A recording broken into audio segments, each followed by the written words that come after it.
Un gars d'ici, être le directeur de général des Canadiens est une occasion d'une vie. Enjoy the moment, you're in the NHL here. Working for the Montreal Canadiens is a dream. La plus grande franchise dans la histoire du hockey. If it was my last day on this planet, and you told me what would you like to do, I want to be in that building on a Saturday night.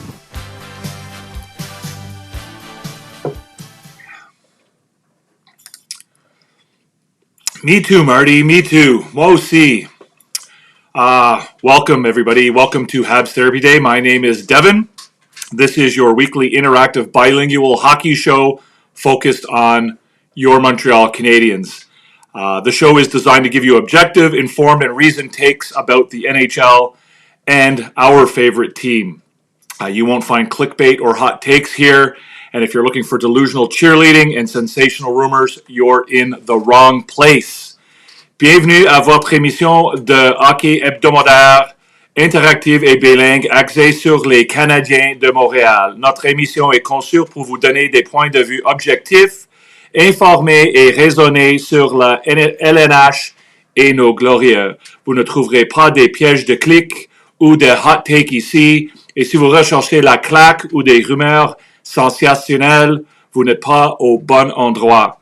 C'est un endroit où vous pouvez avoir des conversations intelligentes sur le tricolore sans avoir à vous soucier des conneries typiques de l'Internet. Alors, si vous êtes prêts, commençons. This is a place for you to have intelligent conversations about the Habs without having to deal with the typical online bullshit. So, with all that said, let's get the show started, guys. And so we, this is episode 2. So welcome everybody to the show. If you're not subscribed to our channel yet, Recliner Sports 4, please do so. All you got to do is just hit the button down below. You can also hit the notification bell and give us a thumbs up if you like. That would be awesome. This is our weekly show. We go live on the air every Wednesday evening at 7 p.m. And we talk about the Montreal Canadiens, and we talk about hockey in general. And if that interests you, then certainly feel free to give us a follow, to subscribe, and to join in the comment section. We are live, and you are certainly more than welcome. If you're over on TikTok, you're more than welcome to come on over and join us over on YouTube. The channel is Recliner Sports 4, and we're here to chat, guys. We're here to talk about the Montreal Canadiens. We do have some. I do have some planned things that I would like to talk about if we could. However, I'm more than welcome, or I'm more than happy to talk in the comments. Nous avons des sujets que j'ai préparés pour parler ce soir, mais si vous avez des questions dans la section commentaires, vous pouvez les donner ici et on va répondre. Mais on va commencer plutôt. We're going to start, first of all, guys, with our weekly checkup. We're going to look at the week in review and have a look and see what went on this week. Obviously, it was a slow week from a Montreal Canadiens perspective. There were no games played in the NHL this week, and the Montreal Canadiens obviously did not play any games, so we don't have any games or results to talk about from the Montreal Canadiens or anyone else. And of course, the standings have not changed since our show last week, so there's not really much to talk about there. But we will, of course, talk about the Four Nations face-off. I'm sure most of you have been glued to that event, and we are going to talk about it. What is up, Umeki, Billy D, and JTW? Welcome to the show, guys. Thank you for your questions and comments.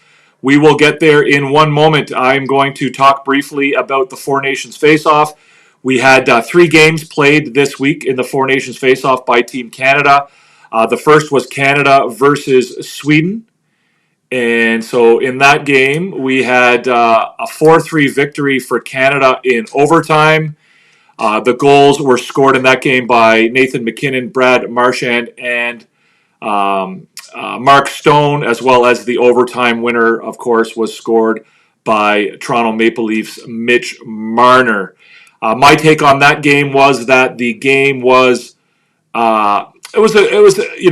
a feeling out experiment sort of by both teams. First game of the tournament for them. Canada didn't play their best hockey. I thought their defense was okay. I thought their offense took a little while to get untracked. The Swedish defense, of course, was as strong as we'd expect. The Canadiens jumped out to an early lead. That seems to be a bit of a theme in this tournament. They do get out to early leads and then kind of get brought back to the pack. Later in the game, shots were 28-25. We see the other statistics. Again, I think we talked about this at the time. I think that the Swedes probably had carried the play a little bit. They had more of the possession, but the Canadiens had a little bit more of the dangerous opportunities to score. And that led us, of course, to the big matchup on Saturday night, the game that everybody was talking about, USA Canada. This was the much anticipated matchup. Everybody was talking about this. This is Canada US. The U.S., of course, looking to cement their, to cement their role as a competitor, as a contender when it comes to international supremacy in hockey. And they came out with a 3-1 victory in this game. One of those goals was an empty net goal. Canada's only goal was scored by Connor McDavid. And for me, my biggest takeaway from this game is that for all intents and purposes, this was a tie game. Everything was pretty well even. We look at the advanced stats; they're pretty even. Even high danger scoring chances and the expected goals were in Canada's favor.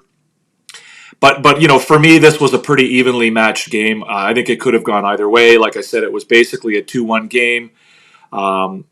And again, just for all of you Canadiens fans out there that like to harp on single mistakes and you like to sort of jump all over a player for making a mistake that leads to a goal, right? The game-winning goal in this game was created by an error by who? Right? Whose error led to the Dylan Larkin goal that turned out to be the game-winning goal in this game? Right? Sidney Crosby. Right? Sidney Crosby with an ill-advised pass in the neutral zone. Sorry, in the offensive zone. He probably should have just chipped the puck deep. However, made a bad decision, and the pass was intercepted, and it led directly to the goal by Dylan Larkin that turned out to be the game-winning goal. So, just so we know, everybody makes mistakes like that. It's not Kirby Dach that does it. It's not Juraj Slafkovsky that does it. It's not Alex Newhook that does it all the time. Everybody does this from time to time. Now, I get it. Sure, those guys do it maybe a little bit more often. But again, anybody can make those kinds of mistakes, even the great Sidney Crosby. So the game, like I said, was pretty even. I guess we have to talk about the 3 fights in the first 9 seconds. Again, I get that everybody's talking about those fights and that they were, a big talking point. They probably even, you could argue that they, led to the atmosphere and getting the crowd at the Bell Center psyched up during that game, and that there was an entertainment value associated with all of that. However, to me, I felt like the fights were a bit of a non-event. I really didn't feel like they had any real impact on the game. The fights were staged and premeditated. Both of the Tkachuk brothers picked guys who were smaller than them to fight, guys who had far less experience fighting than they did. And at the end of the day, the Canadiens held their own. And you could argue that they even won the fights, right? Hagel and Bennett both did very well, despite being overmatched physically, size-wise, and certainly, as far as experience with fighting goes. Hey, Sandy, as far as all of that goes, Hagel, I would argue, won his fight against Tkachuk, and Bennett, more than held his own against Brady Tkachuk. And then, of course, you had the third fight, which was JT Miller and Colton Parayko. Colton Parayko, of course, significantly bigger than JT Miller. Not much of a fighter, but significantly bigger. And I would argue that he probably won that fight as well, even though JT Miller probably landed the biggest punch of that fight on himself. So to me, honestly, the fights, I guess, they're a big thing for the media to talk about, and everybody's going to carry on about it. But, all these people that are carrying on about how this was the greatest first period or the greatest start to a hockey game of all time. I mean, come on, give your head a shake a little bit. fighting is definitely a part of the game of hockey. I'm not one of those people who doesn't believe that hockey, needs to go on without fighting. I certainly think there's a role to be played in hockey, but an exhibition like that to me was a little bit demonstrative of the fact that the Americans are really they're trying too hard, right? They're trying too hard, right? They're like the little brother who finally, has a chance to take on the big brother, and they feel like they can, they need to do stuff like that in order to sort of take themselves to the next level and to be able to compete with Canada, right? Canadians, we don't have to do that. And I think we'll talk about that later on in the show a little bit. And, most of you have probably heard the comments from Brandon Hagel today about that, and we'll get into that. So, again, the Canada-US game, again, a great hockey game. I'm not trying to take anything away from that. It was a fantastic game. What I was more impressed with was the physicality of the game, beyond those fights. The hits on both sides were plentiful, and they were, nobody was holding back. So, anybody that came into this tournament concerned that we were going to have sort of a no-hitter all-star game type tournament where, the guys didn't, give it their all and put it all on the line. Certainly in that first period of that Canada-USA game, those concerns should have been alleviated significantly, because they definitely weren't afraid to put their bodies on the line. So with that loss, Canada then had to play Finland on Monday, holiday Monday, and in order to advance to the final, or to guarantee them a spot in the final, Canada had to win this game against Finland in regulation time, right? So if Canada didn't win the game in regulation time, Sweden could make it to the final and knock Canada out of the tournament if they beat the Americans later the same day in regulation. So if Sweden won in regulation and Canada only won in overtime, then Canada would be knocked out of the tournament. And so it was really imperative for Canada to get that win in regulation time. And early on in the game, it certainly looked like that was going to be the case. They came out flying, goals from McDavid, McKinnon, and Braden Point in the first period. And then early in the second period, they jumped out to a 4-0 lead on a goal by Nathan McKinnon. And it looked like they were going to roll, right? They were rolling, they were dominating, they were carrying the play. It was, the game was definitely, in their favor. But for whatever reason, they decided at that point to kind of shut things down and go into a bit of a defensive shell, which was surprising to me, disappointing. I don't know why they let off the gas, and beyond the fact that they, it was a must-win game, and they had to guarantee themselves a regulation win in order to guarantee a spot in the final. I was really surprised, because to me this was an opportunity for them to really, get their offense untracked and to go out there and really put a pounding on Finland and to keep pushing and pushing and pushing. And they didn't do that, right? So Finland came back with 3 goals in the third period. They made it 4-3 with about, 2 minutes left in the game. And, the Canadiens were in real danger of having to go to overtime and losing that regulation win.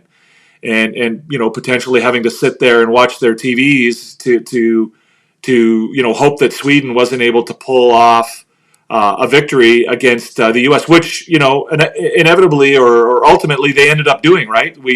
Sweden did go on to beat the U.S. in regulation time. So if Canada had actually, given up another goal and this game, Sweden had been able to force this game to overtime, Canada would have faced the situation of being knocked out of the tournament.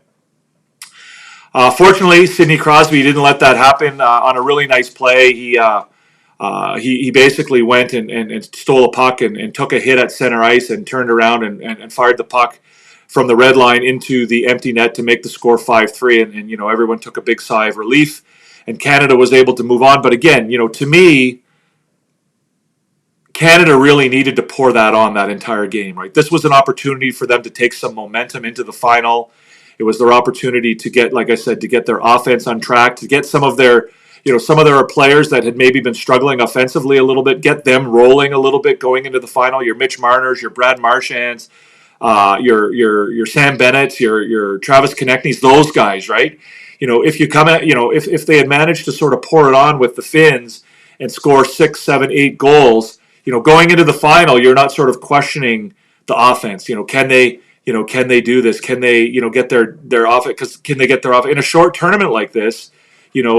Chemistry is a difficult thing, and you need sometimes to be able to get that offense going. So I'll take a little bit of a break there, guys, and we'll get to some of your questions. We'll go back to this spot here. Umeki says, with recent slump, should the Habs start looking at being sellers? I don't think that the slump has any impact on whether they're going to be sellers or buyers at the trade deadline. Honestly, I think the Canadiens are probably destined to be sellers to a certain degree anyway. I don't think they're looking to dump guys. I think they're looking to move forwards to make room for some of their younger players. They're obviously looking to move on from some of their expiring contracts like Dvorak and Armia, potentially Evans. But again, I don't think they're going to be sellers in the sense that they're now out of the playoffs, so therefore they're not going to keep their veterans. I think the plan doesn't really change. I don't think the playoffs or making the playoffs is really the be-all and end-all for this team. That's not what they're going to measure their season on. And so, I don't think that if they were still, in the middle of a playoff run, or if they still held a wild card spot, I don't think they would be going out there to buy, to be buyers or to trade for players that, would, put them over the top or whatever. I don't think that was the plan ever, and I don't think that has changed. Given that they've lost a few games here over the last couple weeks. So, what did I think about the U.S.-Canada game? I think we kind of talked about that, JTW. If you want me to expand on that anymore, then let me know. Always looking for the perfect pass, not shooting on the net. I don't know if I agree with that take, Umeki. I think that the U.S. defense is quite strong. I do think they do need to shoot a little bit more. I will give you that. Missing Cale Makar was a big factor for me. He gets a lot of shots on goal. I think one of the keys to beating Connor Hellebuck is to get shots and then get rebounds, right? You need to get rebounds against a guy like Hellebuck. He gives up a lot of rebounds, and you need to be there in order to take advantage of that. And I don't think they were able to do that on Saturday night. One, I don't think they got enough pucks to the net. And again, Cale Makar, I think, will help with that. But they also have to, guys like Sam Bennett and Sam Reinhart. I almost said Sam Benhart. Those two guys, especially. But everybody needs to be able to get to the goal and take advantage of the many rebounds that Connor Hellebuck gives up. RDP says, there are 4 groups I've never bet against: Jordan, Bryant, Buffalo Sabres, and Team Canada. Bring it home, baby. Yeah, I'm with you. I would never bet against them either. That doesn't mean that I have, full and complete confidence in their, that they're guaranteed to win, or that, again.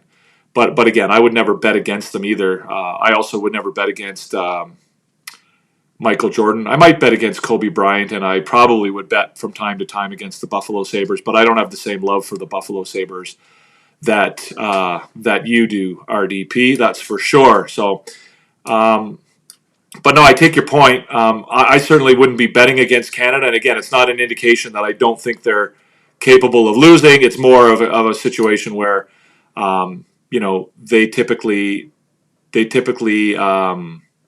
step up to the plate in situations like this. Deserve to win meter on Money Puck gives an equal 50-50 Finland versus Canada. Corsi is 56 for Canada.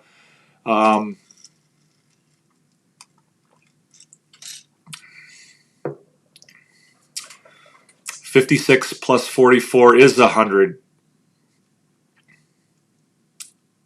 PLW. Corsi is, to me, essentially, Corsi is, to me, indicates sort of who's carrying the play, who has more of the, who has the puck, who has possession, who's carrying more of the play, right? It's shots towards the goal, whether they're blocked, whether they miss the net, whether they're on net, or otherwise. And to me, if you're getting those opportunities or those shots towards the goal, then to me that's an indicator that you're carrying the play, right? The other team might be having more scoring opportunities, like was the case in the game versus Sweden and Finland. But again, it might be an indication of what JTW is talking about, where Canada is maybe trying to be too cute and needs to just start taking shots at the goal and not trying to make everything look so pretty all the time. So let's get back to the Four Nations face-off, guys.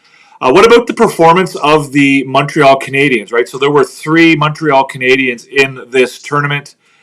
Samuel Montembeault, of course, for Team Canada, was the third-string goalie. And both Patrick Laine and Joel Armia played for Team Finland. I guess it doesn't take real long for us to talk about Samuel Montembeault.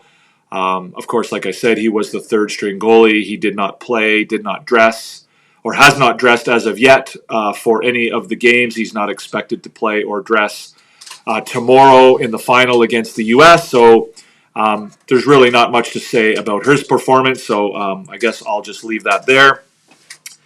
Joel Armia, I think we could probably argue that it was a bit of a disappointing tournament for Joel Armia.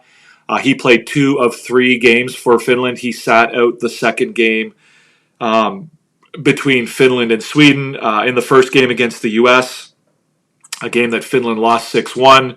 He took 2 penalties. You could argue that they were bad penalties. The first one, I think, probably was a little bit worse. The second one, the game was already out of hand, and he cross-checked Charlie McAvoy into the net. That actually may be the injury that has led to Charlie McAvoy missing the final. I'm not sure about that, but it may actually be the case that's the one. He was a healthy scratch in the game against Sweden, as I mentioned. I thought he played a decent game against Canada. He was still pretty quiet. One of the factors, I think, is that Joel Armia is no longer the same type of player that he was the last time he would have played for Team Finland, right? Like we've seen his game evolve with the Montreal Canadiens, where he's not so much the offensive threat anymore. He obviously has some offensive upside, but his game has really transformed, where he's more of a bottom 6 type player who uses his big body, retrieves pucks along the boards, and does other things other than just offensive production. And I'm not sure that the Finnish team and the Finnish coaching staff really got that. And I don't know that they really put him in that type of role, which is the role that I think he excels in, certainly now at this point in his career. So I think in a way he was maybe put into a role that didn't really suit him for Finland, which is one of the reasons why maybe he struggled through this tournament. Maybe that's just sort of my take on this. Again, like I said, historically playing for Finland, Armia would have had more of an offensive role to play, and like I said, that's not really his style of play anymore. That's not really what he does best, and so he might have done a little bit better if he'd been put in a role that he was a little better suited for. Now, all that said, I don't think that this, was a great tournament for him. I think it probably, if he is somebody that Montreal is looking to trade, I don't think that this tournament would have done anything to improve his trade value. It may have done a little bit to decrease his trade value. I don't really know. It's hard to say. But it's certainly, I was kind of looking at this as a situation where it might actually improve his value and, give Montreal a better chance to get a decent return for him. And I don't think this tournament did that. Patrick Laine, I thought, had a positive tournament overall. He went into the tournament, obviously, suffering with a little bit of lack of confidence this last few games in Montreal. He struggled a little bit. He was, moved down to the 4th line. He wasn't getting as much ice time as he was used to. And, his confidence was clearly shaken in those last few games here in Montreal. I think it was a good opportunity for him to go to a new situation, to get more ice time, to get a bit of a clean start. And I think he took advantage of that. He finished with 3 assists in the tournament in 3 games. He was a +1. He he looked quite good in the game against Canada. He looked really good in the game against Sweden. I think he had 2 assists in the game against Sweden. I thought he played really well. He averaged around 16 minutes of ice time per game. And I think it certainly looks like his confidence will be boosted a little bit coming back to the Canadiens. And I mean, that of course will remain to be seen, and we'll see how it goes on Saturday night when they get back on the ice against the Ottawa Senators. But I think it was a positive tournament for Laine. Obviously, it wasn't spectacular. You didn't light the lamp. He didn't, go crazy offensively or anything like that. But I thought he played a good, responsible game. His defense looked solid. He was getting back on the back check quite a bit, and he got a few points. He helped out his teammates, and I liked his physical game too. Right, he got a little bit physical there in the Swedish game, laid out a few hits. So all of that I think was pretty positive, and I certainly take that as a positive as he returns back to the Canadiens and the regular season resumes. If you're over on TikTok, guys, come on over to YouTube. Join Recliner Sports 4. If you want to join the conversation, come on over. We're live on the air here right now, and you can join in. And if you have questions, you can ask them over here on YouTube. We look forward to seeing you. We'd love for you to come over, and everybody is welcome. PLW, let's see what PLW has to say here. Laine looked like he had no chemistry with Aho on the first game. The second game, he was outstanding with hardworking Lundell. He was a big push of the front. Yeah, I agree. That's a great assessment, PLW. I agree with that completely. Yeah, he looked like he was out of sorts a little bit in the first game. I think he looked good, but again, he wasn't able to get anything going. I think, obviously the Sweden game was Finland's best game of the tournament, and he was a big part of that. And, he was, they showed a lot of confidence in him, putting him on the ice through that push against Canada in the third game, and he was dangerous throughout that. You've summed up his tournament really, really well. I agree with all of that. I agree with all of that. How is Wish today? How is Wish today is tomorrow? There is only one team, Canada. Not sure what you mean by that, RDP. How is Wish today is tomorrow? There is only one team, Canada. Don't know what you mean, RDP.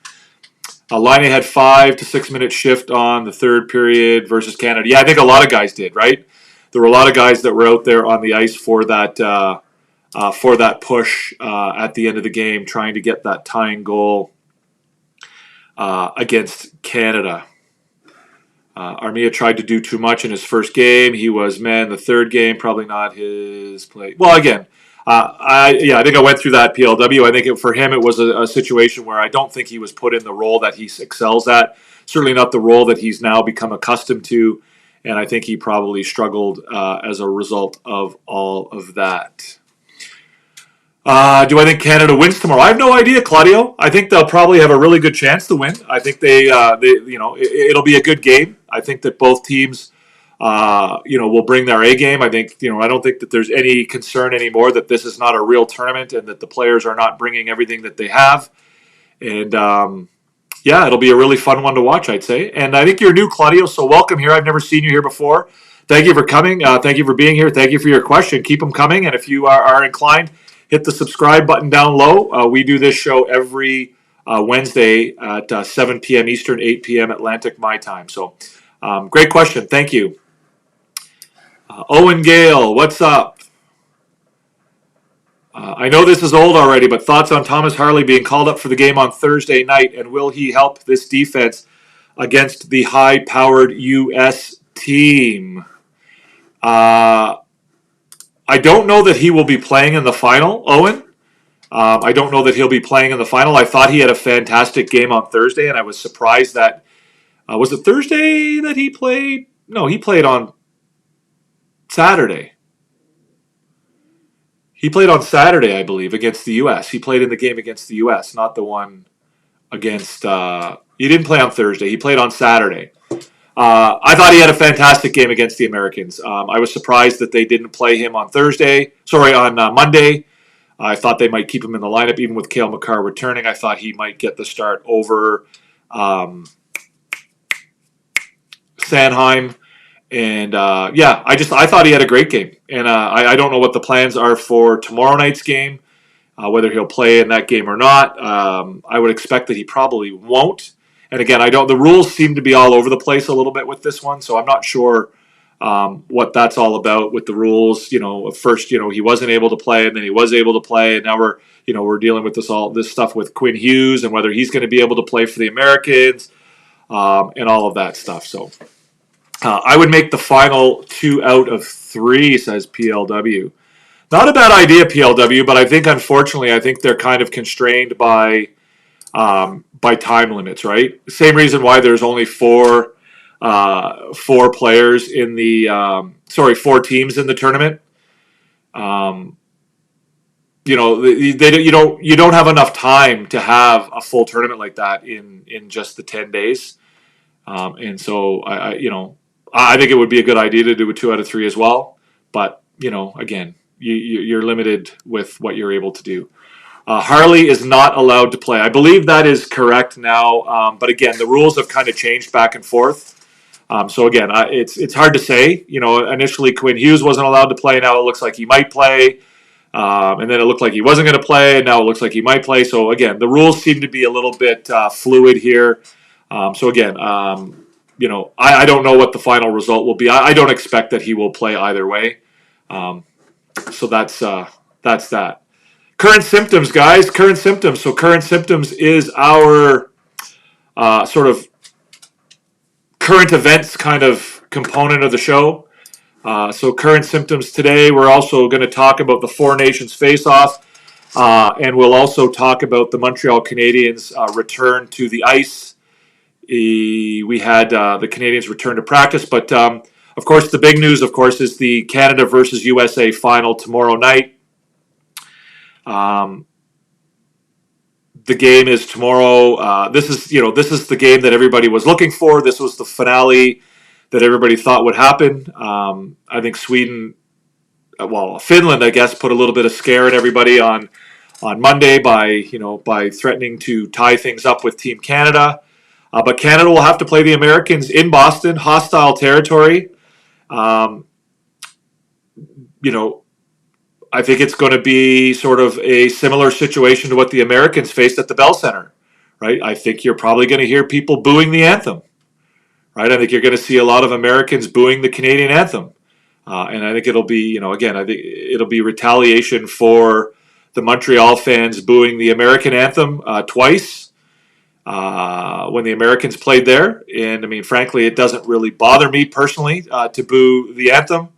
They can do what they want. I think it's kind of silly because they don't really have a reason to boo the anthem. The Canadian fans at least had a reason to boo the anthem, given that the American president has, essentially threatened war on Canada and threatened to annex the country. So I think Canada certainly Canadians fans had a good reason to boo the American anthem. But the only reason the American fans will have to boo the Canadian anthem will be, like I said, as retaliation for Canada doing the same thing. Will there be rough stuff? I think it'll be a very physical game. I'm not sure that we'll see any fights in the game. I don't think we'll have the 3 fights in 9 seconds the way we saw on Saturday night at the Bell Center, but I think it will be a very physical game. I think there will be a lot of hitting. There'll be a lot of emotion, and there may be a fight. I just don't think that you'll see the staged, predetermined fights the way you saw them on Saturday. But here's a scenario for you guys to think about. Here's what I would like to say, or here's what I would like to propose. Nathan MacKinnon, opening face-off. Matthew Tkachuk. Let's go, Matthew. Let's do it. Right? Nathan MacKinnon, we've seen him, he hasn't fought a lot in his NHL career, but when he has fought, he's done very, very well. He's an extraordinarily strong person. He's very, very strong. And while he might not win the fight, with his punching, I think he would end up ragdolling Matthew Tkachuk around. We've seen him do that a couple times where he grabs a hold of players and he just kind of throws them all over the place. He doesn't really hit them with punches. I think that would be, a spectacular start to the game, right? Because Tkachuk will have 2 choices, right? He'll have the choice to fight MacKinnon where I think there's a really strong chance that McKinnon embarrasses him, or he'll have to back down and refuse the fight and, sort of do the opposite of what he tried to achieve on Saturday night. So I think that would be interesting to see. Laval just scored a goal. Logan Mailloux, it looks like. The score is tied 1-1 Laval and Manitoba. If you guys aren't watching, the game is on RDS. I don't know how much of the rough stuff we'll see. I do expect it to be very physical. I do expect emotions to be high. I don't know, whether there will be any fights or how many fights there will be. But again, I do think there will be some emotion. I just don't think that there will be any of the premeditated shenanigans that we saw at the beginning of Saturday night's game. Of course, we mentioned earlier the U.S. won the earlier matchup 3-1. The Canadiens were without Cale Makar. It now looks like the Americans are going to be without Charlie McAvoy. Brady Tkachuk, Matthew Tkachuk, and Austin Matthews all have some questions about whether they're going to play. It certainly looks like Matthew Tkachuk is ready to go. I would expect that Austin Matthews will be ready to go, although it doesn't sound like Brady Tkachuk practiced today. So we'll see. And then there's obviously the Quinn Hughes situation where it appears that they're still sort of waiting to find out whether Quinn Hughes is eligible and whether or not they are going to bring him in to play in the final. And again, it's a matter of whether or not he's allowed to play, and then if he is allowed to play, will they be able to just bring him in, or I don't think they'll be allowed to bring him in and just replace somebody. It'll have to be a matter of it being required or necessitated by an injury. And right now, the Americans have 6 defensemen who appear to be healthy. If Tkachuk, and Matthews, or any combination of those, are out, then can you dress him as a 7th defenseman? Can you whatever? So there's a lot of questions to be answered between now and game time. I think that Canada will probably have the advantage in this game. Again, I don't want to say whether I think they'll win or not. The Americans obviously have a ton of skill. They're young. They're kind of the new generation of hockey, whereas Canada is kind of, the more experienced, old school team. We heard John Cooper talk about, gamers and winners, right? That's what they brought when they came to this tournament. That's the kind of team they wanted to have. They wanted to have a team of gamers and winners. And that's what I think we'll see tomorrow. We'll see sort of a battle between sort of the young hotshots versus the veteran, experienced Canadians. Canada's been there before. They've done it. They know what it feels like and all of that. Whereas the Americans, there almost seems to be an obsession from the Americans. They're more worried about beating Canada than they are about winning the tournament, if that makes sense, right? Their concern more is about, slaying the beast than it is about going out and just winning the game. And I think that might hurt them. I think, for Canada, I think they'll just go out and play their kind of game, their kind of hockey. They don't have anything to prove. Like I said, regardless of whether Canada wins or loses this tournament, Canada is still, the greatest hockey nation. It's going to take more than one tournament loss for the Americans to take that mantle. And so I think Canada will just go out and play their style of hockey, right? They're not trying to prove anything. And I thought that this quote from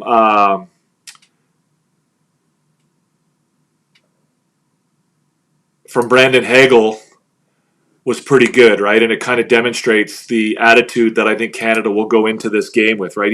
Everyone, of course, is still talking about those 3 fights at the beginning of the last game, and how the Americans just seem obsessed with, beating Canada. And so Hagel says, we're out there playing for the flag, not the cameras.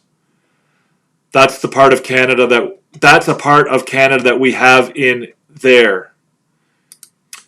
We don't need to initiate anything. We don't have any group chats going on. We're going out there playing our game and giving it everything and doing it for our country.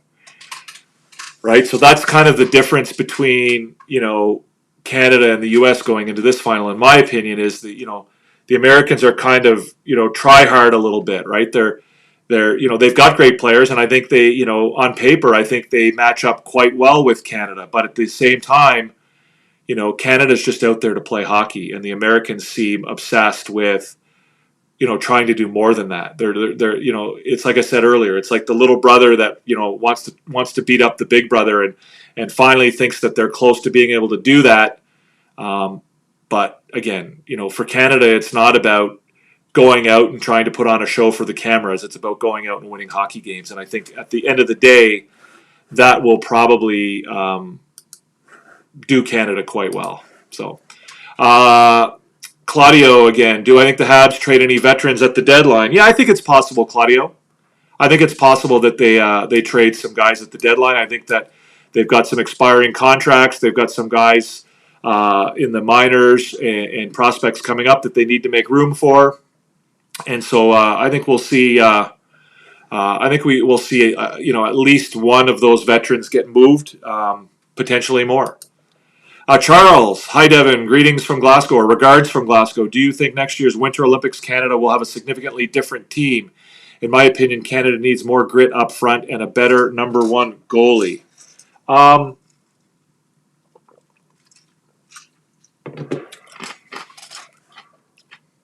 Significantly different? I don't know about significantly different, Charles. I think it will be different. I think there's, a few guys who are, kind of being tested here for this tournament to see what they have. I think that there's a few guys that are sort of in the conversation that could take over those roles. I think there'll probably be, maybe 3 or 4, 5 spots that are up for grabs. Maybe 6 in the next, in the next best on best at the Olympics. I don't know about more grit up front. I think they have plenty of grit up front. I think, like McKinnon's got grit. Crosby's got grit. They've got Konechny. They've got Cirelli. They've got, I think there's plenty of guys who have grit. I don't know that that's necessarily missing from this team. I think that's, it depends on what kind of grit you're looking for. Like if you're looking for grit, like as in guys who are going to fight. Sam Bennett's got grit. Sam Reinhart's got grit. So again, I'm not worried about grit. If you're talking about adding a guy like Tom Wilson, I'm not sure with that. And certainly at the Olympics, that's even less important given the rules on fighting at the Olympics. So, I don't know that I'm too worried about grit. Obviously, the goaltending situation is a concern. But a better number one goalie, yeah. I think we would all like to see a better number one goalie. But who is that? Right? Like who is that? Everybody keeps carrying on about Blackwood and Logan Thompson, and that's great. Right? Those guys obviously were the better goalies going into this tournament, but it's not like those guys have a long track record behind them of being great NHL goalies, right? Blackwood is literally got a month and a half of good goaltending under his belt. Next year he could be in the minors. I don't foresee that, and I don't certainly hope for that. But, he's not a guy who is guaranteed to be a star goalie in this league for the next decade. Neither of those two guys are. So again, we talk about needing a better number one. Yeah, of course we need a better number one. But again, who is that? Who is that guy? And, I think there's any one of 6 or 7 guys who could step up and take that on. And get hot and do really well. But again, it's more so, it's not about, who is who is that number one goalie, but, it's not about having a better number one goalie. It's who fills that role, who is capable of playing that role. And again, right now for Canada, that's not really that clear. So, Claudio, what have I thought about Dobish so far in Montreal? I thought he's had a great start to his career. I thought it was inevitable that he would eventually come back down to earth. I didn't think that he, the comments about, people wanting him to be the number one goalie, after his first 3 or 4 games in the league, and people comparing him to Ken Dryden and to Patrick Waugh and all of this. I thought, again, that's typical, Montreal Canadiens fan overreaction. But he's had a good start to his career. I like the kid. I think he's got a good attitude. I think he's got a good personality. And he looks to be a very good goaltender. So I look forward to him being part of this team for some time to come.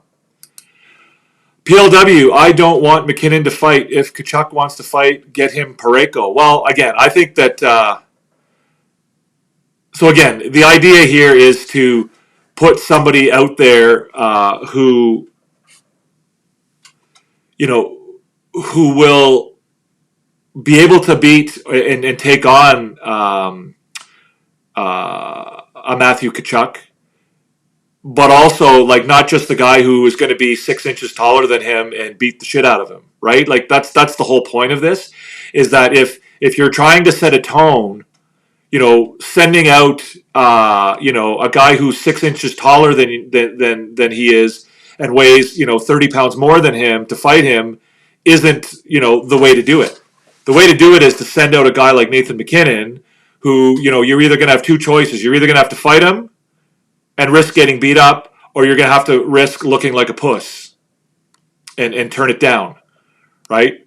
You don't look like a puss if you turn down Colton Parayko, right? Because he's that much bigger than you are. Not that Colton Parayko is any great fighter, but again, I don't think you understand what I'm trying to get at here. Is right. I get that McKinnon's a good hockey player, and that you probably it's not ideal that he fights and misses 5 minutes of the game, but he's also demonstrated historically that he's very good at it, and that he would be a real handful for Matthew Tkachuk, and that's kind of. To have one of your better players do that and have a guy who, in that kind of role, it increases the impact and the effect of what you're doing, right? Like the idea here isn't to beat up Matthew Tkachuk. The idea here is to create an emotion and an atmosphere and sort of a momentum for your team. I don't think you do that by, putting Colton Parayko out there to fight Matthew Tkachuk. It just doesn't, which is why I think in a lot of ways, the efforts that Matthew and Brady Tkachuk made to fight on Saturday didn't really work because they both fought guys who were smaller and less experienced at fighting than they were. Right? You don't create it like you don't create momentum or a positive vibe for your team by going out and beating the shit out of somebody who you should beat the shit out of. It just doesn't work that way. Well, again, JC, I get that too, but there's a lot of top players on this team, right? So it's not like it's the Colorado Avalanche where if Nathan McKinnon spends 5 minutes in the box, you're losing, your far and away best player for a lengthy period of time. Again, I'm not saying that this should happen. I'm just saying that it would be an interesting thing for it to happen. And if Canada wants to do what the Americans tried to do on Saturday, that would be one of the best ways to do it, right? That would be one of the best ways to do it, because I think the Americans failed in their efforts to do it, and I think that if the Canadiens wanted to do that, which is get the momentum early in the game and have a little bit of emotion on your side early in the game, that would be the way to do it. Right? Like sending out Tom Wilson to beat up Matthew Tkachuk doesn't accomplish that. It doesn't accomplish that. Claudio. This is going to be Connor McDavid's big moment after losing Game 7 of the Stanley Cup Finals. Yeah, that's possible. That's entirely possible. I could see that. He's obviously had a really good tournament. He's looked really, really good. He hasn't fully gotten untracked. He didn't get untracked against the Americans, unfortunately. He didn't manage to get the opportunities that we would have expected to see from him. Either he or McKinnon against the Americans, and so hopefully we'll see that change a little bit on the game tomorrow. So. Canada changed their lines up since the game versus U.S. Will be interesting to see how they perform. Yeah, I thought the lines did better against Finland. So we'll see. We'll see what kind of impact those line changes have and whether there's a little more chemistry there that way. I'd still be interested to see the Nova Scotia line get put together. I'd like to see McKinnon get paired up with Crosby and Marchand just to see what it would look like. I don't think we'll see it now. I don't think they'll experiment with that in the final, but I wouldn't have minded seeing it in the game against Finland. McAvoy hit McDavid hard twice, and there was no response from Canada. I know in the Olympics there is no fighting. However, if one of our star players is hit hard, I am looking for a response. Well, there's a number of parts to that, I guess, Charles. I mean, the first thing is that both of the hits were clean. So again, I'm not fully with you about the quote-unquote response. Second of all, I don't know that Canada had the players on the ice or even has the players on the team who could, bring about or undertake that response. I don't know that they have the guys to do that. It's just not that kind of tournament. Could somebody have grabbed a hold of McAvoy? Again, I don't know. Maybe. I just, again, the hit was clean. The hits were clean. To me, you send a bigger message by, jumping right back up to your feet in a scenario like that, which is what McDavid did. And again, I think it gets back to, Hagel's comments, right? Like, we're not here to prove anything. We're not here to put on a show for the cameras. We're here to play hockey and win our game. And, for McDavid, that means getting back up and going and, scoring goals and being offensively productive. So I have my own opinions when it comes to, the response and having to respond sort of immediately to a hit, especially clean hits. I'm not all for it. I think to me, you have plenty of opportunities to get that player back in other ways later in the game. And I don't know. I'm not disagreeing with you, Charles. I think there's a lot of issues that get raised in that question for me. And then Charles also says, in my opinion, Aiden Hill should have been given a start, and I see him as Canada's best. He has been excellent with the Knights, whereas Binnington has been hot and cold for a long time. Yeah. I mean, I guess I can't really argue with that. I don't think to me it would have made a real difference either way. I don't think there's a big difference between Hill and Binnington. I think Hill probably, as you say, has had a better year so far this year. I think they brought Binnington in for a couple of reasons. I think one, I think they like the way he handles the puck, which is obviously not a huge thing, but when the goalies are pretty much even in every other way, that might make a bit of a difference. I think they also liked, in a way, probably what most people don't like about Binnington, and that's sort of his fire. And of course, the GM of Team Canada is the GM for St. Louis, so that probably didn't hurt either. In today's NHL, clean hits are retaliated. I don't agree with it, but that's the way it is, at least in the NHL. Well, this isn't the NHL, right? This is a different tournament than that, Charles. I agree with you, and I don't agree with it. I don't think that clean hits should be retaliated against. And again, I think for all the other reasons I mentioned earlier, this is a bit of a different situation, right? This isn't an NHL game. The players aren't the same, right? You don't have an Arbor-Jack guy. You don't have, the player like who's going to fight Charlie McAvoy on the Canadiens, like on Team Canada. Like, who's going to fight him, right? Who's going to grab a hold of him? And I mean, I can't recall off the top of my head who was on the ice, but I can't imagine there was anybody out there that would have been, again, I don't think it was the right time or the right scenario for a retaliation in that situation. So we got to get moving on here, guys. We got to get to current symptoms here. We already did that, so we got to go to the return of the Montreal Canadiens to the ice. They returned to practice yesterday. 8 forwards, 6 defensemen, and 1 goalie on the ice for Canada. Montembeault and Laine and Armia, of course, were absent. They still remain with, I would imagine that Armia and Laine are on their way back, whereas Montembeault remains with Team Canada. Michael Pezzetta was out with he's now listed with a lower body injury and listed as day-to-day. And Josh Anderson was out with a therapy day, so he did not practice. Emil Heinemann, as I understand it, was on the ice and skated by himself before practice. And according to Marty St. Louis, he is close. I think that was the word that Marty St. Louis used, that there was no real update on Heinemann's status, but it was St. Louis' understanding that he was close to a return.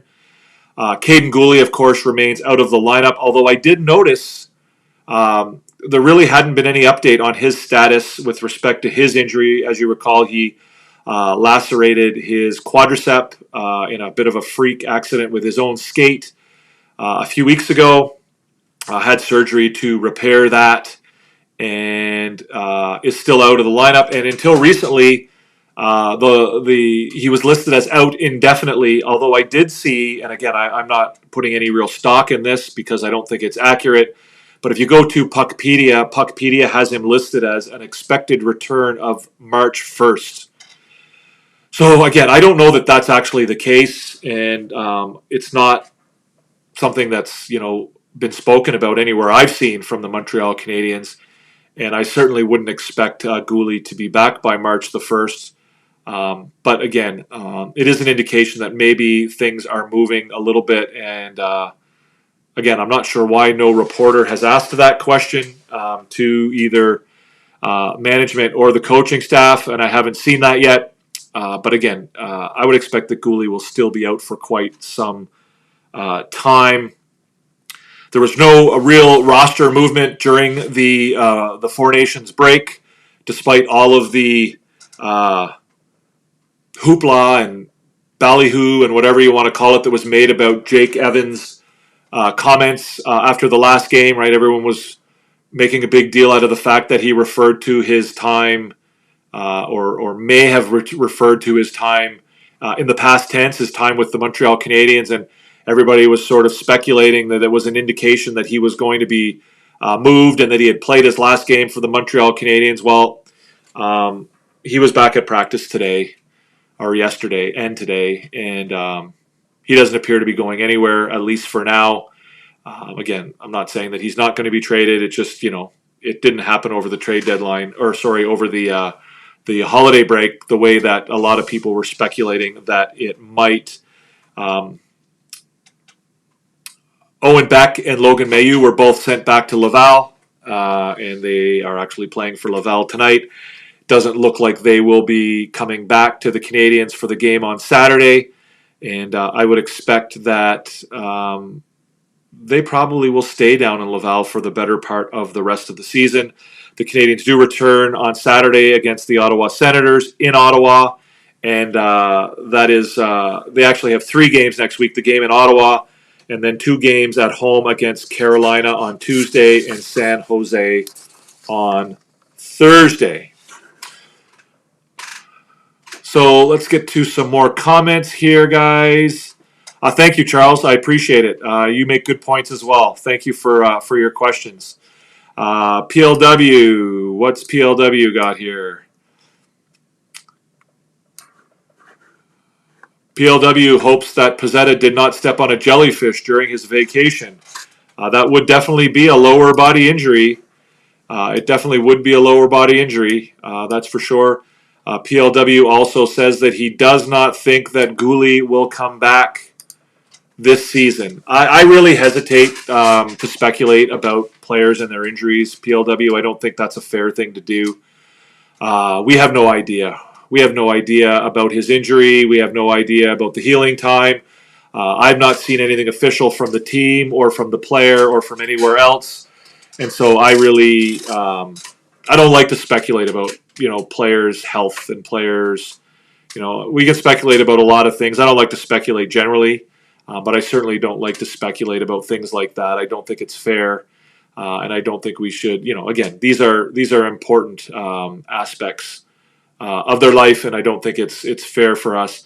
Rehab will be difficult. Again, we don't know what the injury is, PLW, right? We don't know We don't know the degree to which the muscle was severed. We don't, or was lacerated. Was it a nick? Was it a full?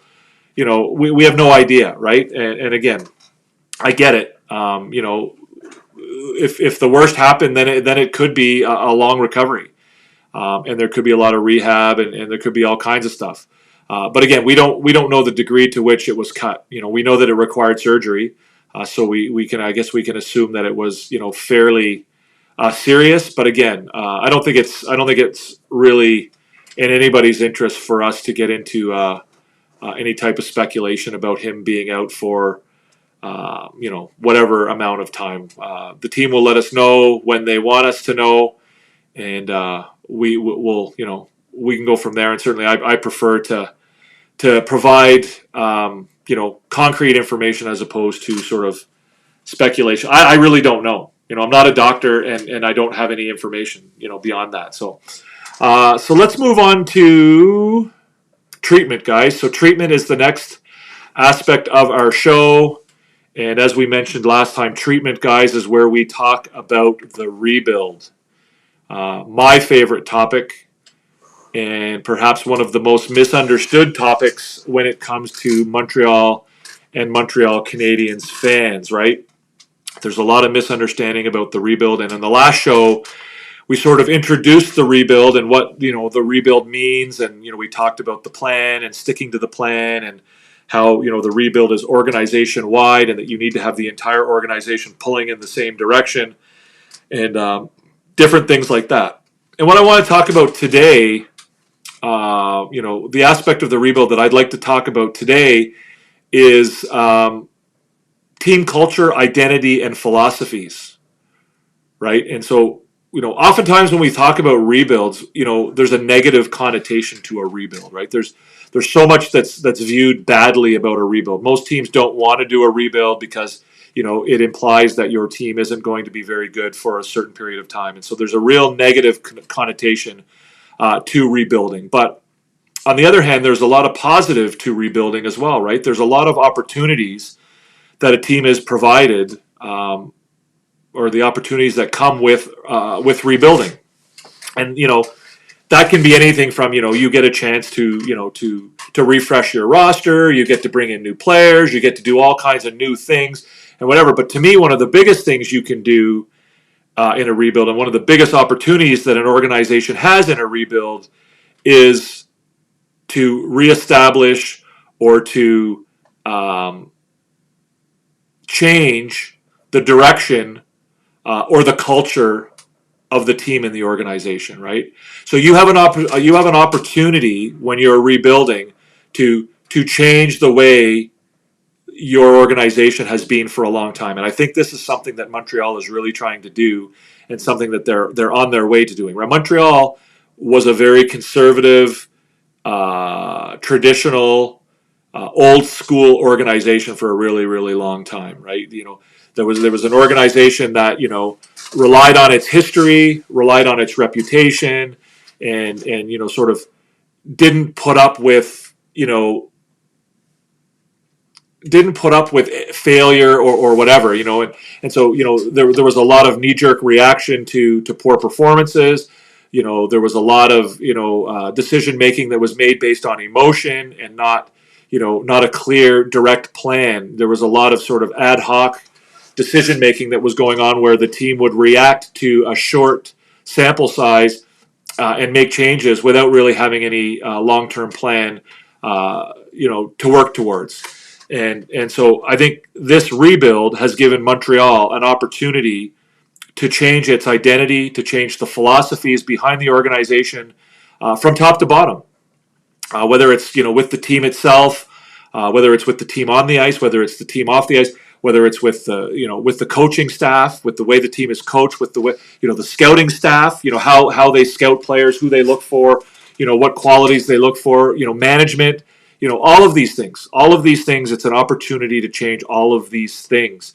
And so when we talked about last week how a rebuilding team must have a discernible plan, a rebuilding team must also have an idea of what its identity is going to be. What are you rebuilding? Like, are you building Are you building a 1-bedroom bungalow, or are you building a 2-story ranch style mansion, right? Like what are you rebuilding? What is the identity of what you're rebuilding?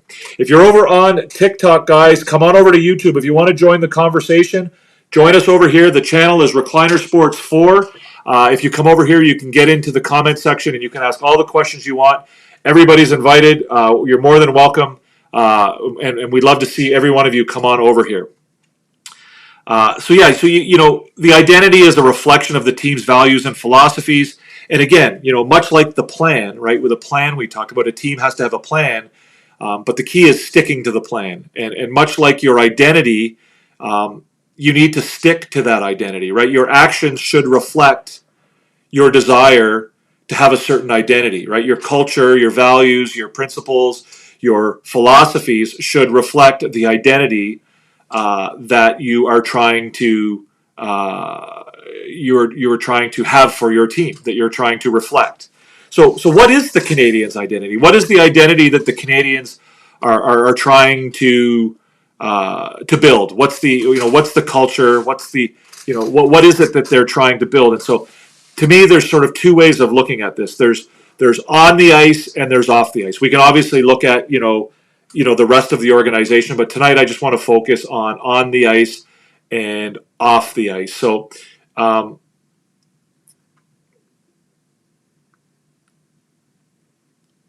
think that for me, we've heard Kent Hughes where he talks about he wants a fast, offensive team that's possession-based, but also defensively responsible. Well, okay, great. I think every team wants that, right?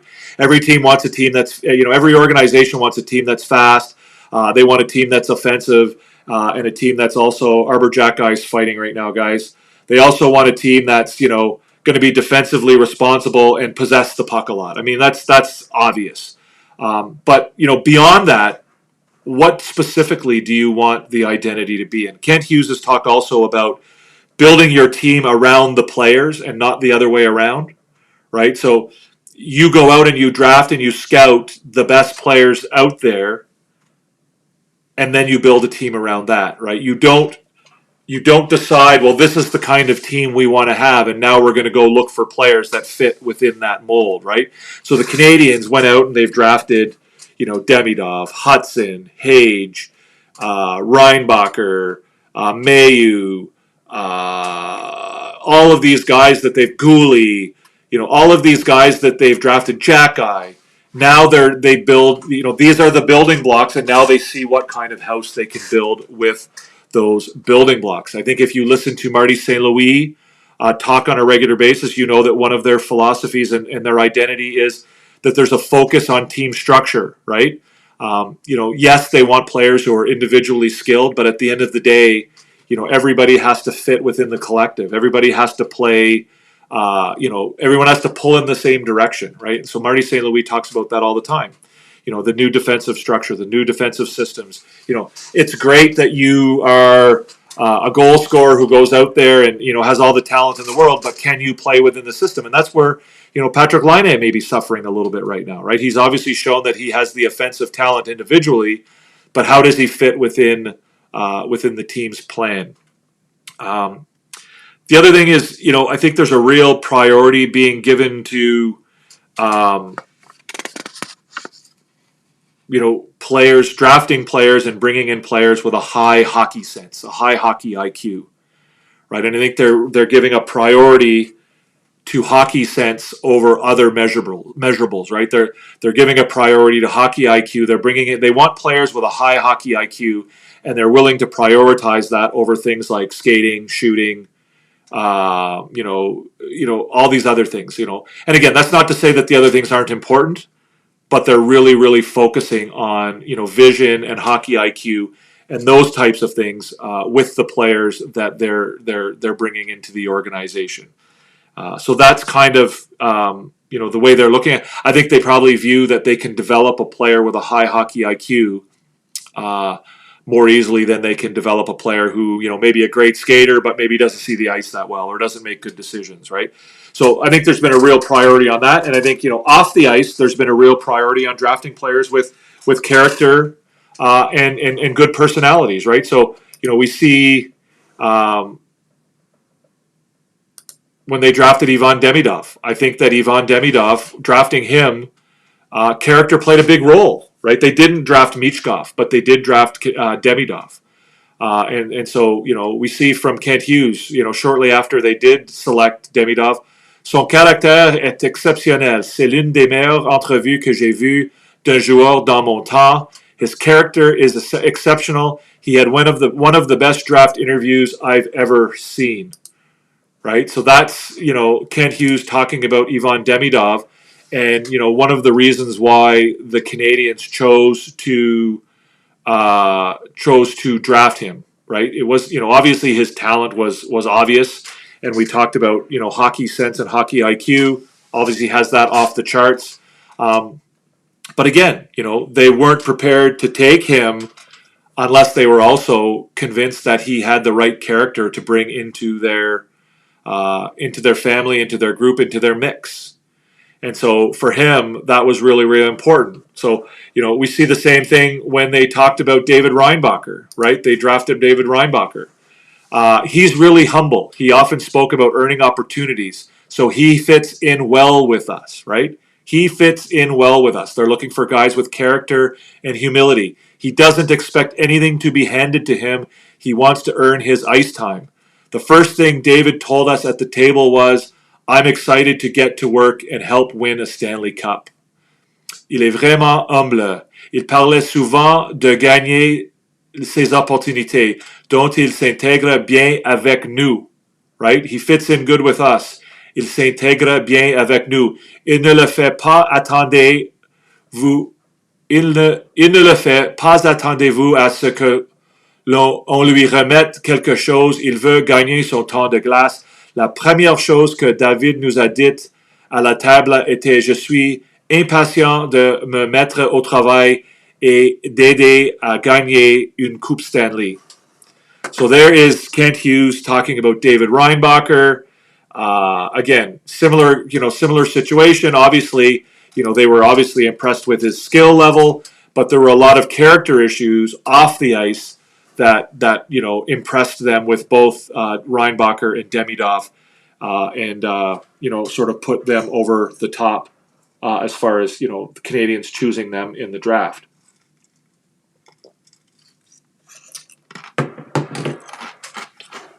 And then, the other part of the philosophy and the identity is to create an atmosphere where players enjoy being there. Right? We've heard Marty St. Louis talk about, building a family, and a home versus a house. Right? You want a place where, where the players like to be and like to come to the rink. Every day. He talked about that specifically when they were referring to Patrick Laine and how they wanted to create an environment for him where he enjoyed playing hockey again.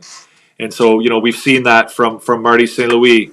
And here's Marty St. Louis talking about culture, right? It's the culture. We talk about culture all the time, and to me, that is the most important thing. You can have all the talent that you want, and you can have the best system, but if you don't have a good culture, an environment that the players love to be in, there's a lot of respect that's been earned and not given. C'est la culture. On parle tout le temps de culture, et pour moi, c'est la chose la plus importante. This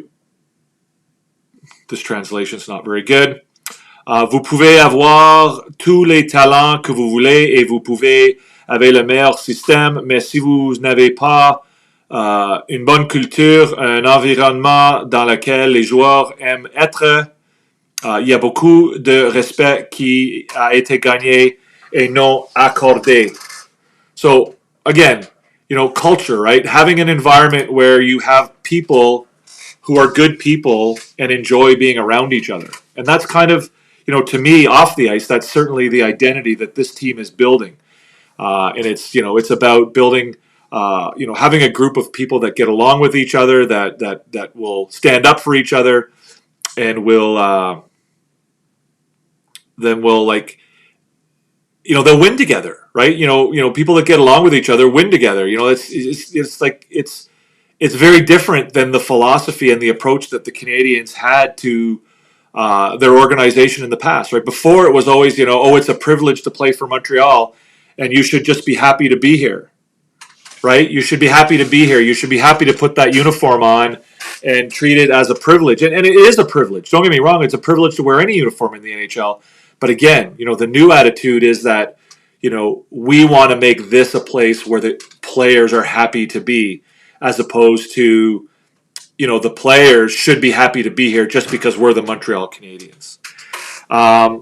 Winners, humility, hard workers, non-entitled, team players, players that are driven, players that are team oriented. That's what this team is focusing on. And if we've looked at the last few drafts, certainly since Kent Hughes and Jeff Gordon took over, we see there's a focus on that, right? Fowler, right?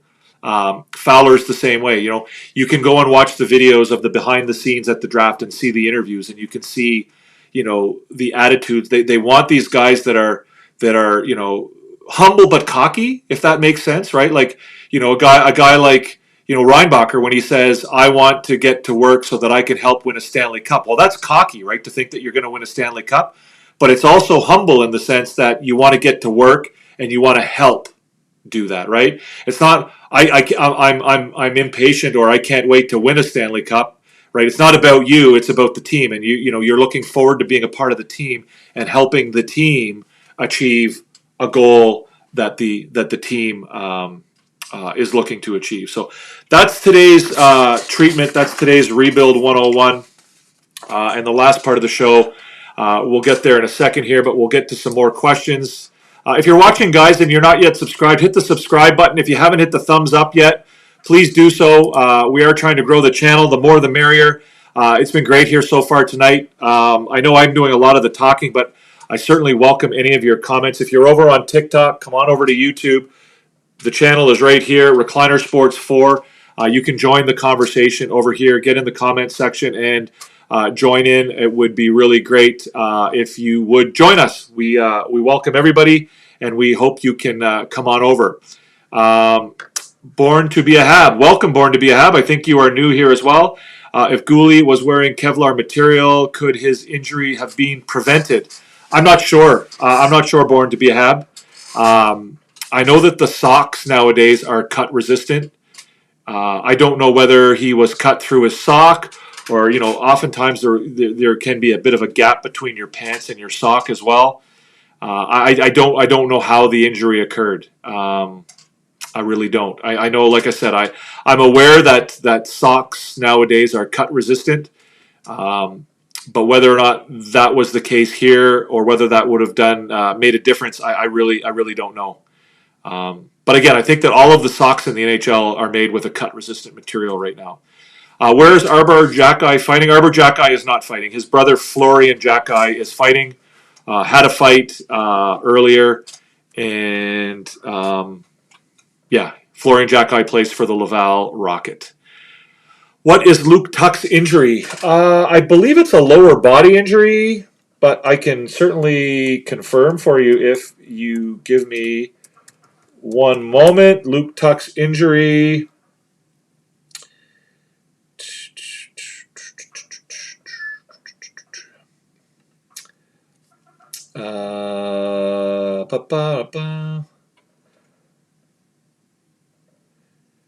It just says lower body injury, and he will miss 8 weeks action. That was last week, so he's 1 week into that. I didn't see the actual incident, so I couldn't tell you what caused it. I mean, normally if you see the accident, you might have an idea whether it's an ankle or a knee or whatever, but I don't know. I couldn't tell you. If we lose Matheson or Galley, I think Gouli gets the A. Do you agree?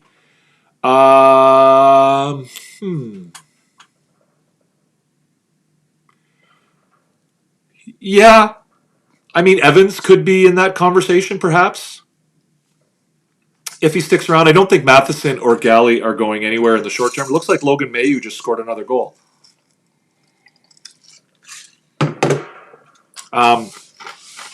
I think he would be in the discussion. I think it's fair to say that Gouli will probably wear a letter for the Canadiens someday. I don't know whether that's now. or later down the road. But yeah, I thought, I wouldn't be surprised. I think that Galley will. I don't know that Gallagher will be gone this year. I don't think that Gallagher will be around long term. Matheson probably in the same boat. So we'll see. I think Gouli certainly amongst the younger players, I think shows some of those leadership abilities. I think you could also argue that there are a few others who fit that. Caulfield could probably fit in that category at some point. We'll see. We'll see. Should be interesting. All right, guys. So last segment of the show is what we call prognosis. Prognosis is about the future and what the future looks like. So that, of course, is a reference to Montreal and its prospects. So this is the this is the part of the show where we talk about the prospects and sort of what's going on with the prospects. And of course, the biggest prospect news of the week is David Reinbacher's return. David Reinbacher is playing right now as we speak. He's playing with the Laval Rocket against the Manitoba Moose tonight, Wednesday. If you're watching this in a replay, the game is on RDS. It's on right now. If you're inclined to watch it, it is midway through the second period, and the score is tied at 3-3. I haven't really been able to watch. Reinbacher is actually on the ice right now as we speak. And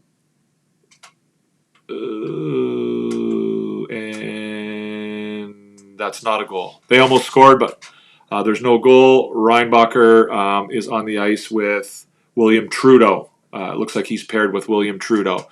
So that's the biggest news. As we'll recall, Reinbacher suffered a left knee injury in the exhibition game against the Toronto Maple Leafs on the 1st of October. He had successful surgery to repair his left ACL. The prognosis at that time was that he would miss 5 to 6 months, and he is now returning in a little over 4.5 months. He's back on the ice playing games. So a bit of an accelerated return, probably an indication of his youth, how good a shape he was in to begin with, and the hard work that he put into his rehabilitation. So all of those things I think are positives for Montreal. And the fact that he's getting on the ice at this stage of the season, right? There was always a question whether or not he would get back at all during the season or the regular season or what have you. He comes back with 25 games remaining in the Laval season, so he'll get an opportunity to play a fair number of games with Laval, also to go on a playoff run with them. If that becomes something that happens, of course they're at the top of their conference right now, so it is likely that they will make the playoffs. So that'll be a good experience for him, right? It'll give him a chance to get some North American pro experience playing on the North American ice surface. We'll recall that he did quite well last year. He had 2 goals and 3 assists in 11 games with Laval when he returned from Switzerland. He also had a +6 and looked very promising. So David Reinbacher returning to the lineup is a really good news. I'm excited for it, and we'll see. We'll see how it goes. Obviously coming back from an injury like this isn't going to be a piece of cake. We've seen, some players, Kirby Dach struggled coming back from his knee injury. So we'll see. We'll see how it goes, and I'm excited to watch it. Do I think he will come to the NHL, says Anonymous? I don't know whether he will or not. I think it depends on how he does in Laval, right? If he lights it up right away in Laval, I think he'll probably get an opportunity to play a few games in the NHL. But I do think that the plan is for him to spend most of the remainder of the season in Laval and to get that experience of playing for a team that goes on a playoff run and then into the playoffs. I think it'll be something that the Canadiens will be interested in having him experience at the pro level, right? A guy who plays meaningful games, right? We've heard that term 1,000 times. Like those guys in Laval are playing meaningful games, even if they are at the American Hockey League level. They are meaningful and they mean something, and their playoff spots are on the line. And this is a team that is at the highest level of the American Hockey League. and is, making a move towards the playoffs, and these are meaningful games. So even if they're at the AHL level, these are good building blocks for young hockey players. What to do with Primo? Nothing. What do you need to do with Primo? I think he's doing fine. We'll leave him. We'll leave him in Laval. He's doing okay there. He's obviously struggled in his last couple starts, but I don't think that there's any real panic or need to do anything significant with Caden Primo at this point. I don't think that there's any sense of needing to send Dobesh back to the minors, and I don't think that there's any sense that Primo needs to be called up. So for now, I think I think the status quo is probably the best way to go about it. Just to give you a bit of an update on the Laval game, guys. First goal so the score is 3-3. First goal is Mailloux from Barre Boulet and Farrell. And then Barre Boulet from Farrell and Condada. And then Mailloux from Jackeye. So Farrell, Boulet, and Mailloux all have 2 points so far in the game. Charles with a good question. Another good question. Did Joshua Roy miss out on his opportunity to be a Montreal Canadien? The short answer to that is, in my opinion, no. I think he still has a great opportunity to make the Canadiens. Obviously, things have not gone as smoothly as some people might have expected it to. But again, we've heard 1,000 times, development is not always linear, right? Not everybody develops at a sort of an even pace on a straight upward trajectory. Some guys, every guy at some point will take a step backwards. Some bigger steps backwards than others. I don't know. I don't know what's going to happen with Joshua Roy. He obviously has a ton of talent. These people who are criticizing him for a lack of effort or for, a deficiency in work ethic or anything like that, I think that's unfair. I don't think it's fair to criticize people for effort levels and things like that because we really don't know. All indications are that he's a good kid and he works hard and he tries hard. And some guys just take longer to develop than others. So, to answer your question, no, I don't think he's lost his opportunity. I think the opportunity is still there. I think he'll have to, make himself valuable to the Canadiens and fit a role that they need, they need to fill. I don't know that he'll have a real opportunity to be a top 6 player in this league. I think he has the capacity, for the Canadiens anyway. I shouldn't say in this league. I think that the top 6 for Montreal is pretty tied up for the next little while, and to break into that 6 is going to be a tough task. It's not to say he can't do it. I think he's shown us in the past that he does have a capacity for that. But again, third line is probably where he most likely fits into this roster, and he may have to adjust his game accordingly. And maybe he's doing that. And maybe that's why we see, that he might be struggling. People think that he may be struggling at times down in Laval. Maybe that's an indication that he's, working on something. So, will Hage and Fowler be in Laval next year? I don't know. First of all, I guess is the short answer to that. Born to be a HAB. Let's put that question up on the board. That's a good question. So I guess the short answer to that is I don't know. And I don't like to talk about things that I don't know. What I will say is that I would say that it's more likely for Fowler to come out than it would be for Hage. I think Hage still has a lot to learn at the lower levels. I think he still has a lot to accomplish and to learn in the NCAA. I think he, I don't think he would suffer at all by being in the at University of Michigan for another year. I think that the college game offers him the opportunity to work on his game. It offers the opportunity for him to work on his strengths. Right? He's he doesn't look to me like he has an NHL body just yet. And so, as you know, in the NCAA, they play typically most of their games on the weekends, and during the week they practice and they're in the gym.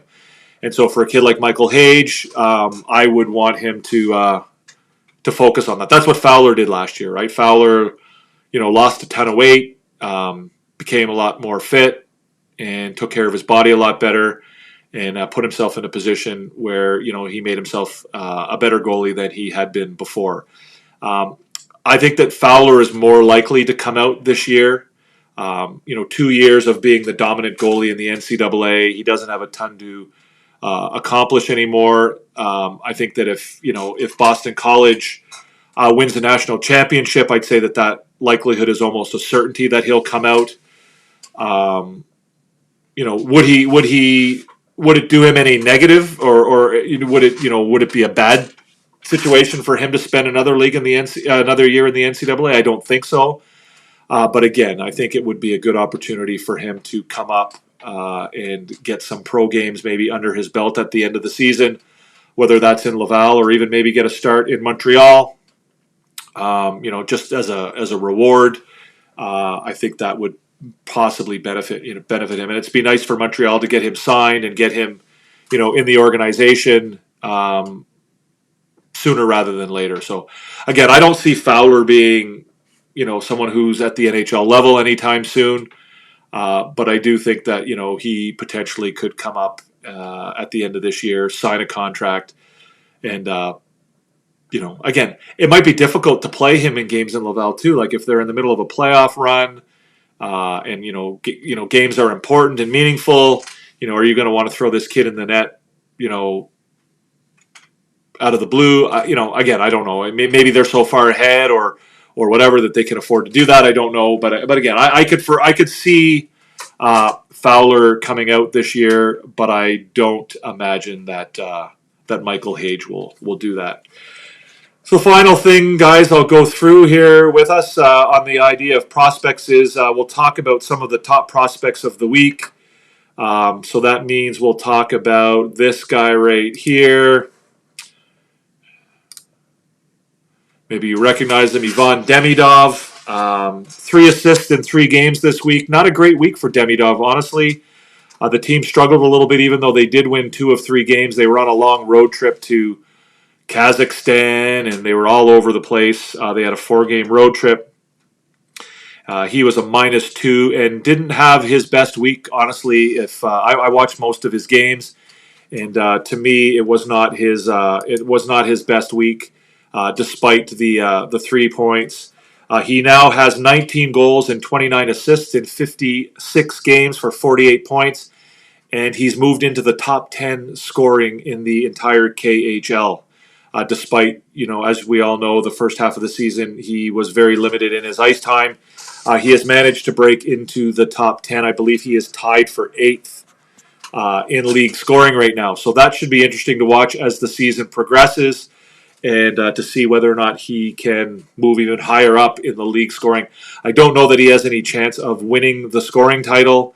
Josh Levo, I believe, is leading the scoring in the league, and he has about a 9-point advantage on the second point guy. But as I understand it, as of a couple days ago, I didn't check today, Demidov is only 6 points or 7 points behind second place. So it will be interesting to see how he finishes off the season. And I think there's about 10 or 12 games left. And we'll see how that works out for him. Michael Hage maybe struggled a little bit of late, but had a decent weekend for University of Michigan. He had a goal and an assist over the weekend in 2 games against the University of Minnesota. One of those games, Michigan won in overtime, and the other, they won it in a shootout, but for whatever reason, the NCAA still calls that a tie. I'm not sure how that works. In any event, on the Friday night game against University of Minnesota, he got an assist on the overtime winner. And in the game on Saturday, where they ended up in a tie, he scored the tying goal in the 3rd period. He now has 13 goals and 19 assists in 29 games.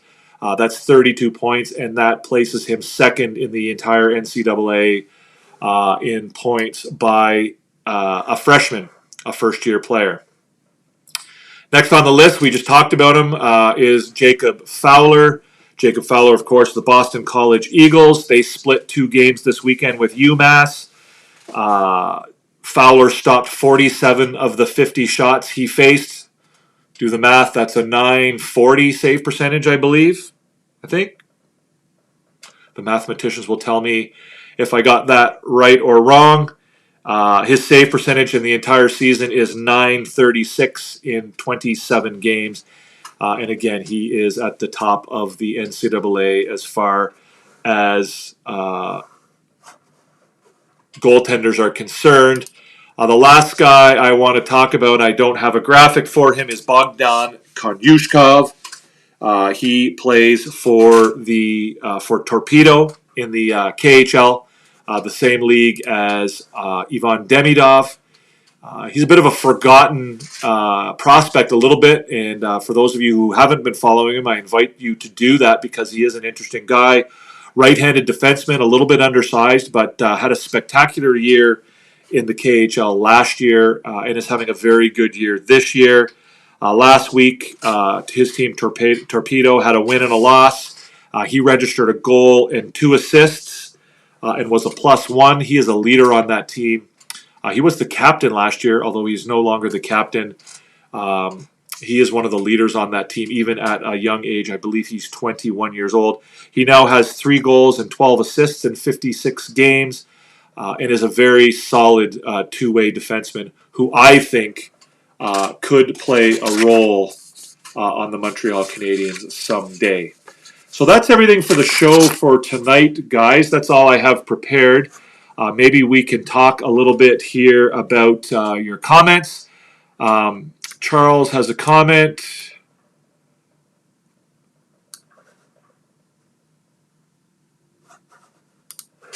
Hage missed most of his first season with the Steel due to an injury, so missed out on development. So in my opinion, he won't join the Habs for 2 or 3 years. Yeah, I don't know if I'd go as far as to say 2 or 3 years, but you're right. He did miss a season, the majority of a season with his team in the USHL. He also missed time, of course, with the passing of his father. So yeah, I don't know that that's necessarily the reason why he would stay in the NCAA. Obviously, it's a factor. For me, I see him coming out perhaps at the end of next season, depending on obviously how the season goes. But to me, I think he still has a lot to benefit from being in the NCAA. Like I said, a lot of that off-ice development is a lot easier to do at that level, even more so than it would be at the CHL level, where they maybe don't have as much time to practice and do the off ice stuff that they have time to do in the NCAA. Points per game is pretty good. I think you're probably talking, Anonymous, about Ivan Demidov. Yes, his numbers are really impressive, especially when you consider the amount of ice time he was getting earlier in the season. And the fact that he was able to overcome that and now is getting a lot more ice time, and it's paying off for his team in SKA. His team in St. Petersburg. His team is called SKA. So I think that's going to do it for tonight's show, guys. I do really appreciate everybody for joining us. It was a fun show. If you have any feedback, certainly I would love to hear it. You can let me know in the comments section. If you're watching live or on a replay, let me know. Again, this show is new. This was only our 2nd episode. It's a work in progress. I'm not trying to be like other shows. I'm trying to be a little bit different. I'm trying to stay away from a lot of the rumors and clickbait and that kind of stuff and the cheerleading. I'm not, obviously we all love the Montreal Canadiens and that's our favorite team. But again, I don't want this to become a place where we all sit here and talk about how awesome the Montreal Canadiens are and how crappy the Boston Bruins and the Toronto Maple Leafs and the Ottawa Senators and everybody else are. Like, this is a place for us to have intelligent, reasonable, rational, sensible conversations about the Montreal Canadiens, and a place where we can talk about our team and about the NHL without having to deal with, all the typical online BS that we usually have to deal with if we want to be on TikTok or Facebook or Twitter or any of the other platforms. So that's kind of where I'm at with this. And so if you have any feedback, that's what I'm trying to do. If that interests you guys, then I certainly would invite you to subscribe. We are trying to build the channel. We've been working with this channel for a little over 3 months now. It's a bit of a slow going, but we are trying to get our numbers up. We're right around 285 subscribers at the moment. Ideally, we'd like to get to 500 as a first objective. And, we'd love for you all to join us and to be a part of that and to be part of the family. Really, that's what I want this to be. I want it to be a group where we can all get together and we can have these fun, civil, intelligent conversations about our team and about hockey. And that, we can all sort of bounce ideas off each other without, sort of being jerks about it. We can, respect each other's opinions, disagree constructively, and still be friends at the end of the day. So, Anonymous has one more question. I forgot who you said it was, but he had 3 assists in 3 games, and you were saying he had a bad week.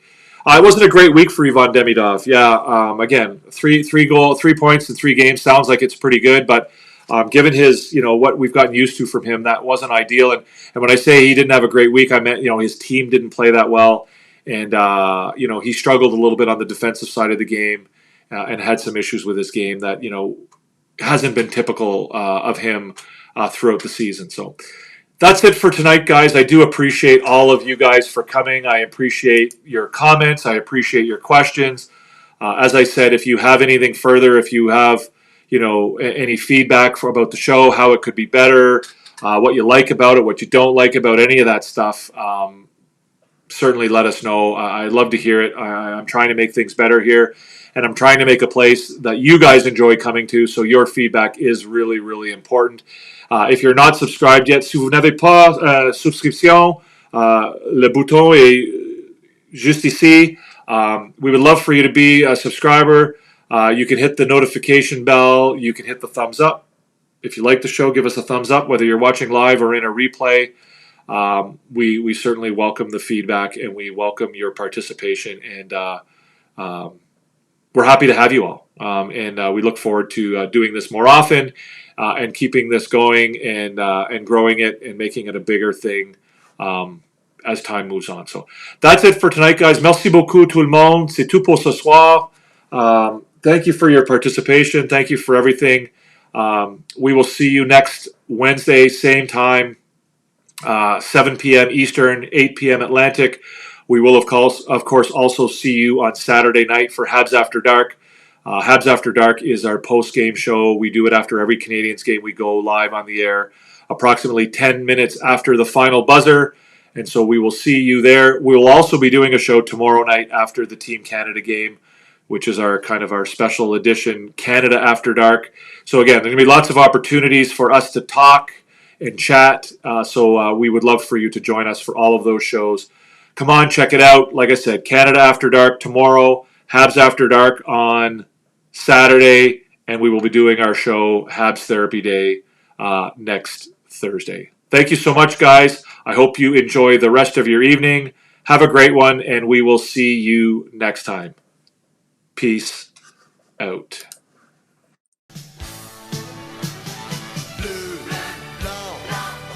Pour un gars d'ici, être le directeur de général des Canadiens est une occasion d'une vie. Enjoy the moment, you're in the NHL here. Working for the Montreal Canadiens is a dream. La plus grande franchise dans la histoire du hockey. If it was my last day on this planet, and you told me what would you like to do, I want to be in that building on a Saturday night.